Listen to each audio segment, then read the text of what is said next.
The announcement by Thailand's caretaker government of new rules for monthly cash subsidies for the elderly, changing them from a universal to a targeted program, stirred widespread public outcry.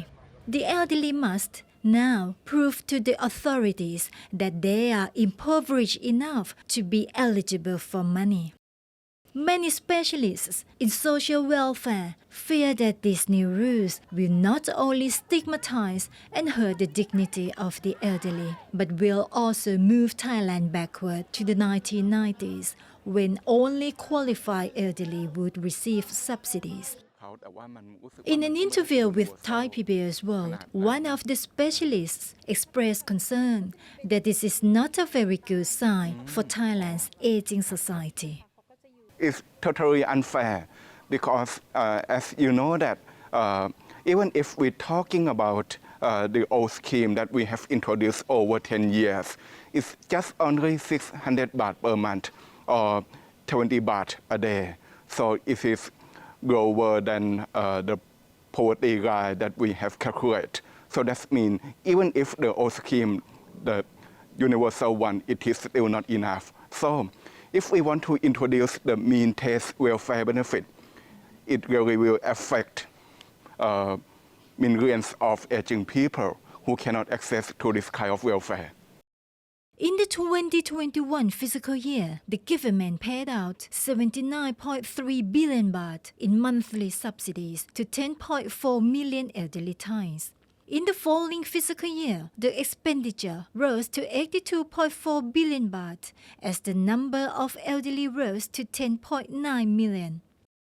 This year, the number of elderly Thais has jumped to 11.2 million and looks set to rise further. Dr. Sataram emphasized that to tackle the aging society predicament, universal subsidies are the right method and shouldn't be scrapped. Aging society is a very big word.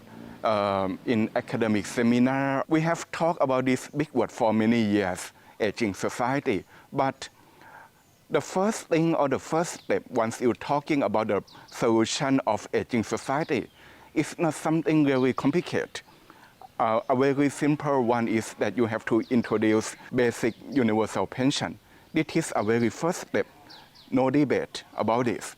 Let's not talking about building the new career for aging society, the saving scheme for aging society. Yes, that is something that is very important, saving, building the career, but the very first step is universal pension.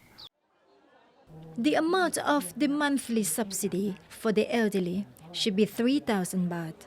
According to Dr. Sataram, the government has a budget that is ready to use as a tool to mitigate inequalities.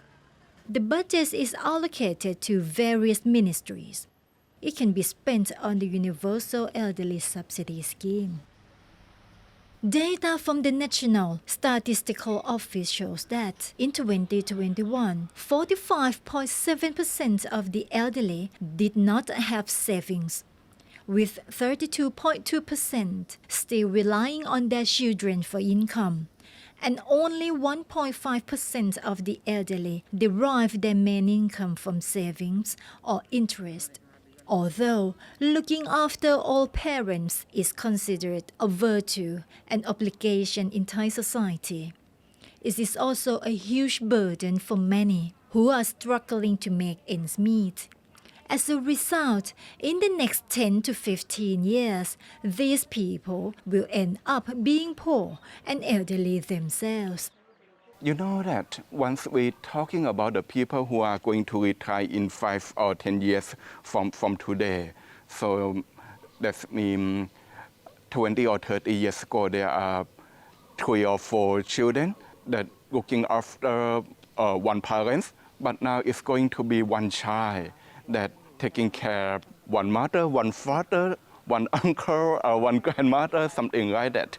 So it's something that if we have the good universal pension scheme, it really affect to the people in working age, people who are 30 or 40 years old.